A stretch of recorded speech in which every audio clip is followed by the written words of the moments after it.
आदाब नाज़रीन, खास खबरों में आपका खैर मकदम है।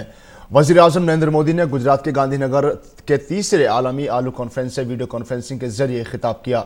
ये से रोज़ा कॉन्फ्रेंस तमाम फरीक को आलू के शोबे से मुतालिक तमाम उमूर और मुमकिना मंसूबों पर गौर व खोज करने के लिए मुश्तरका प्लेटफॉर्म फराहम कराएगा। इस कॉन्फ्रेंस का इनेकाद भारतीय आलू यूनियन, भारतीय ज़राई तहकीकी कौंसिल, मरकज़ी आलू तहकीकी इदारा शिमला और बैनुल-अक़वामी मरकज़ लीमा पेरू के ताउन से किया जा रहा है। गुज़िश्ता 2 दहाइयों के दौरान 1999 और 2008 में 2 आलमी आलू कॉन्फ्रेंस का इनेकाद किया गया था।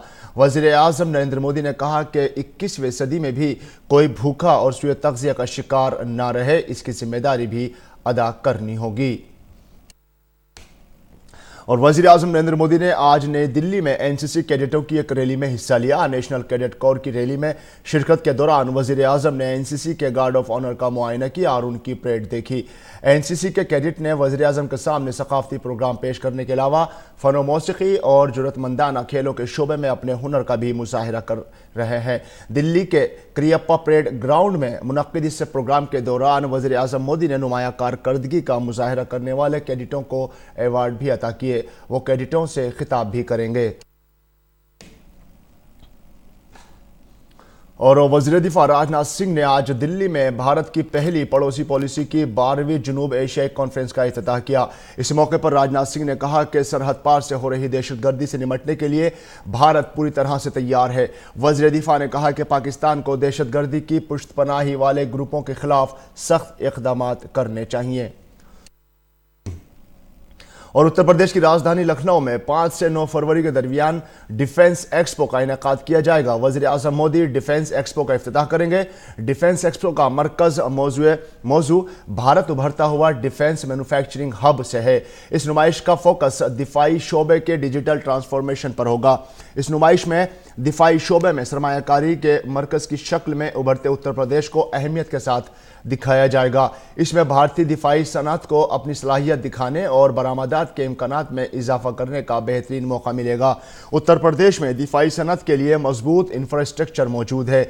वहाँ भारत के दो में से एक दिफाई सनअतकार कॉरिडोर की तामीर का मंसूबा बनाया गया है। कॉरिडोर से भारतीय दिफाई सनअत समेत बहुत छोटी और मुतवस्सित सनअतों को भी फ़रोग़ मिलेगा। और मरकज़ी वज़ीर दाखिला अमित शाह की सदारत में वस्ती इलाकाई कौंसिल की 22वीं मीटिंग आज रायपुर में हो रही है। मीटिंग में 4 रियासतों के वज़राए आला शरीक हो रहे हैं। मीटिंग के लिए बैन रियासती 30 निकात को एजेंडे में शामिल किया गया है। इनमें नक्सलिज्म के साथ दाखिली सिक्योरिटी के मामले पर भी गौर व फिक्र किया जाएगा। इसके साथ ही ग़िज़ाई तहफ़्फ़ुज़, सड़क कनेक्टिविटी, ज़राअत के शोबे में रियासतों से तालमेल और IT के शोबे से मुतालिक सलाह व मशवरा किया जा सकता है।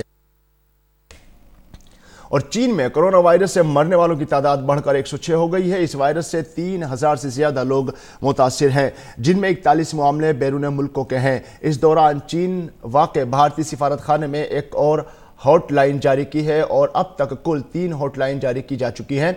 आलमी इदारा सेहत भी कोरोना वायरस के पेश नज़र सूरत हाल पर नज़र रखे हुए है। इस दौरान भारत में भी कोरोना वायरस के ताल्लुक से एहतियात बरती जा रही है। मरकज़ी वज़ारत सेहत ने कोरोना वायरस से मुतालिक मालूमात के लिए हेल्पलाइन भी शुरू कर दी है। और चीन में कोरोना वायरस के इन्फेक्शन से मरने वालों की तादाद बढ़कर 106 होने के बाद इस बीमारी के मरकज़ वुहान शहर की सड़कें सुनसान नज़र आईं। हुकूमत ने इस वायरस के फैलाव को रोकने की कोशिश के तहत इतवार 26 जनवरी को नए साल की छुट्टी को 3 दिन के बढ़ाते हुए 2 फरवरी तक कर दिया है। नए साल के मौके पर वहां लाखों लोग घूमने निकलते हैं, लेकिन कोरोना वायरस के कहर के पेश नज़र लोगों ने अपना मंसूबा रद्द कर दिया है। और शुमाली भारत में सर्दी का कहर मुसलसल जारी है। पहाड़ों पर हुई बर्फबारी और बारिश का असर मैदानी इलाकों में भी नजर आ रहा है। दिल्ली में आज सुबह सवेरे बारिश के साथ ओले पड़े, जिससे मौसम का मिजाज बदल गया। इससे कबल ही महकमा मौसमियात ने बारिश का इम्कान जाहिर किया था।